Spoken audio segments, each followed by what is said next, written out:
नमस्ते प्रणाम। मंजू वर्मा, जिला अम्बेडकर नगर टांडा से स्वागत बा मंजू लोकगीत 123 के चैनल पे। आज आप सबके बीच बहुत दर्दनाक विवाह गीत लेके आ है। ते हमें बहन और भाई और भौजाई एक प्रेमी का कहानी पे ही आधारित वह विवाह गीत कि देखा भैया और भौजी रहा थीन और एक बहन रहा थीन। तो भैया जौन है के अपन बियाह करथिन, वो बहन के बियाह ना भय रहा। भैया चला जाथिन बहन के घरे कह के अपने मेहरारू भरोसे परदेश पैसा कमाए। अब भौजी यह दूसरे मर्देश फंस जाती और वह बहन देख लेत है तो वह हो जाते जीव के काल। दोनों मिल के प्रेमी और भौजाई मिल के बहन के जीभ काट लेथिन कि जौने इकरे जब जीभ ना रहे तो भैया से अपने कुछ बताए न पाई, कोनो साबुत न बताए पाए। तो बहुत दर्दनाक गाना बत आप लोगन। तो देखा बहन इतना होशियार रही जब भाई परदेश से आ है तो जबान तो ना रहा, लेकिन भैया हथवा के लिखल का कहीं थोड़ो जाई, दिमागवा तो उतना भगवान दिए हैं। वो बेचारी पन्ना कापी मांग के कलम मांग के अपने भाई से पन्ना पे लिखी के कुल बताई से कि ऐसे ऐसे भौजी हमारे साथी कहीं हैं। तो आप लोगन पूरा गाना सुनिए, बड़ा दर्दनाक गाना बा। अच्छा लगी वीडियो शेयर करिए, लाइक करिए, कमेंट पे बताइए गीत कैसन बा। सभी दर्शक का नमस्ते प्रणाम। हम नीलम धुरिया टांडा जिला अम्बेडकर नगर से। तो आए सुने दर्दनाक विवाह गीत। भौजाई का अत्याचार ननद के ऊपर। पहिले ताहा से खुश रहल परिवारवा, अरे रहल परिवारवा। पहिले ताहा से खुश रहल परिवारवा, अरे रहल परिवारवा। अरे रहल आंगनवा खुशहाल रे लालना, अरे रहल आंगनवा खुशहाल रे लालना। जौने दिना मोरे भैया गैला परदेसवा, अरे गैला परदेसवा। जौने दिना मोरे भैया गैला परदेसवा, अरे गैला परदेसवा। अरे भाऊजी के बदलल बिचार रे लालना, अरे भाऊजी के बदलल बिचार रे लालना। एक परिवार में बहन भाई भौजाई रहत रहे न तो खूब हंसी खुशी से वह घर में दिन बीतत रहा सबका आराम से। भैया परदेश चला जाते हैं तो भौजी और ननद घर में रहा थी। तो एक दिन देखा भौजी के मन में का पाप बसा था, विचार बनावत ही वह। आप लोगन आगे सुना। बनाली पापनिया वो है हमारी भाऊजिया, अरे हमारी भाऊजिया। बनाली पापनिया वो है हमारी भाऊजिया, अरे हमारी भाऊजिया। अरे धाइली डाइनिया करे सरे लालनवा, अरे धाइली डाइनिया के रूपा रे लालनवा। मारे गारिया में लागी तोहारो में हरिया, अरे तोहारो में हरिया। मारे गारिया में लागी तोहारो में हरिया, अरे तोहारो में हरिया। अरे करे लागी हम पे अत्याचार रे लालनवा, अरे करे लागी हम पे अत्याचार रे लालनवा। एक दिन भौजी देखा इतना अपने प्रेमी से वो फंस जाथिन, इतना ओकरे मोह में पागल हो जाथिन कि ननद का सतावे शुरू कर देती। मिलके अपने प्रेमी के साथे ननद के ऊपर इतना अत्याचार करत है, इतना शासन करत है, सतावत है। और चुप्पे चुप्पे पलाए को प्रेमी से मिलत है। तो एक दिन ननद का करत है देखा। चोरी चुप के मिलत रहली जाई के दूसरे से, जाई के दूसरे से। चोरी चुप के मिलत रहली जाई के दूसरे से, जाई के दूसरे से। वह भइले हमरे जीव के काला रे लालनवा, अरे वह भइले हमरे जीव के काला रे लालनवा। जब ऊ है आवे भैया घर के भीतरिया, जब ऊ है आवे भैया घरा के भीतरिया, अरे घरा के भीतरिया, अरे लावे समोसा यौरो चटरे लालनवा, अरे लावे समोसा यौरो चटरे लालनवा। चोरी चुपके भौजी अपने यार से प्रेमी से मिले लागी और देखा घर में जब वो आवे तो चाट समोसा भैया मेहरारू उनका फेवरेट है, ज्यादा पसंद आवत है, हमरो लोग का निक लागत है समोसा बात आ जाता किसी मेहरारू निपोर देती पहले, हम तो पानी एडवांस में आ जाता। तो ये भैया चाट समोसा हम बहुत पसंद है। हम दुकान पर टांडा जो बाजार करे जाए थे तो मिठाई की दुकान ना ताकि चटवा समोसा ताकि था और लिया जो गए रही है तो ये सोचे बक्को दा कहता ना है कि चला खियाई दे तो का सोचता रही था मन में।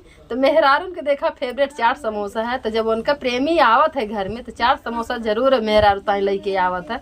तो दोनों मिलत रहा थी। तो एक दिन वो ननद जौन है अपने भौजी का प्रेमी के साथे देख लेता कैसे का होता, दोनों मिल के खैले भैया मौजा उड़वाले, अरे मौजा उड़वाले, दोनों मिल के खैले भैया मौजा उड़वाले, अरे मौजा उड़वाले, अरे नाही देखवा एको टुकारे लालनवा, अरे नाही देखवा एको टुकारे लालनवा। दोनों मिला मिल के खाए लेत रहीन है, लेकिन इना सोचत रहीन यही घरा में एक बहिन वाला यहो के एक टुका तोड़ के दई दे ना खड़े देते टुकवे थमाए दे, लेकिन वो तो प्रेमिया दिहे रहत का कर भौजी ननदिया देती।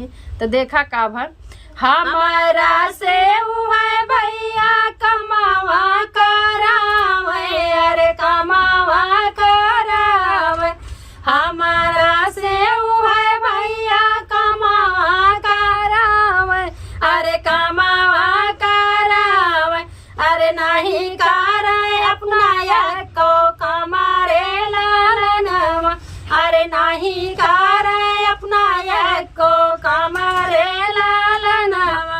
एक दिन दोनों मिल के कैले पालनवा, अरे कैले पालनवा, उहे जब देखी भैया सही नाही पवाली, अरे सही नाही पवाली, उहे जब देखी भैया सही नाही पवाली, अरे सही नाही पवाली, कहे दे भैया से बताई रे लालनवा, अरे कहे दे भैया से बताई रे लालनवा।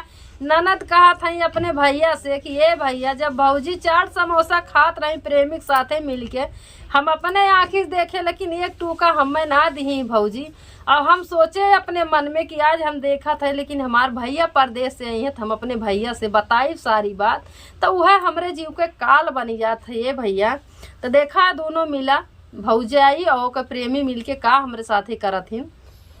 एक दिन दोनों मिल के कैले पालनवा, अरे कैले पालनवा, एक दिन दोनों मिल के कैले पालनवा, अरे कैले पालनवा, अरे कई दे रहिया का सफर लालनवा, अरे कई दे रहिया का सफर लालनवा।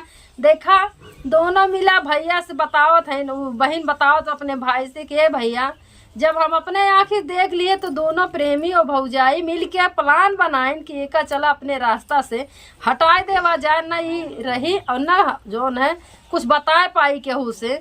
तो भैया यही खातिर हमरे साथे का करत ही भौजी। देखा रहिया कटवा हटवे चाहे भैया, हटवे चाहे भैया, रहिया कटवा हटवे चाहे भैया, हटवे चाहे भैया, अरे तब से सतवे दिन रात रे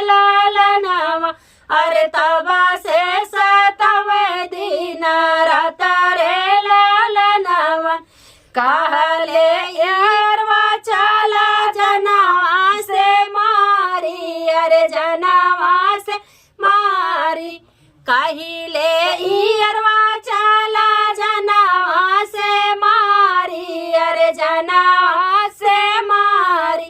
अरे भाई लीजे अवरो लाल करे रे लालनवा, अरे भाऊजी जे अवरो लाल करी रे लालनवा। प्रेमी रास्ता के कांटा हटावे ताई कहत है अपने प्रेमिका से कि चला एक जान से मार देवा जात। भौजी वही में और हुकारी भराई कि भैया और ललकार थी। तो दोनों जने मिलके हमरे साथे का कीरी ने भैया देखा। दोनों जाने मिलके भैया बहुताई मारा ले, अरे बहुताई मारा ले।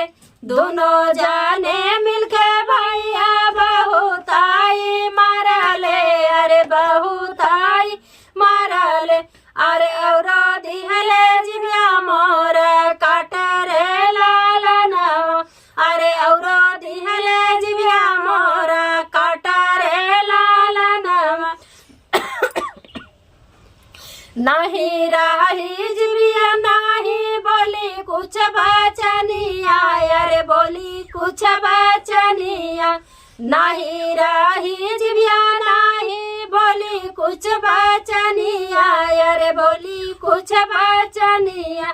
अरे दिहाले जिंदगिया मोर उजाड़ी रे लालनवा, अरे दिहाले जिंदगिया मोर उजाड़ी रे लालनवा।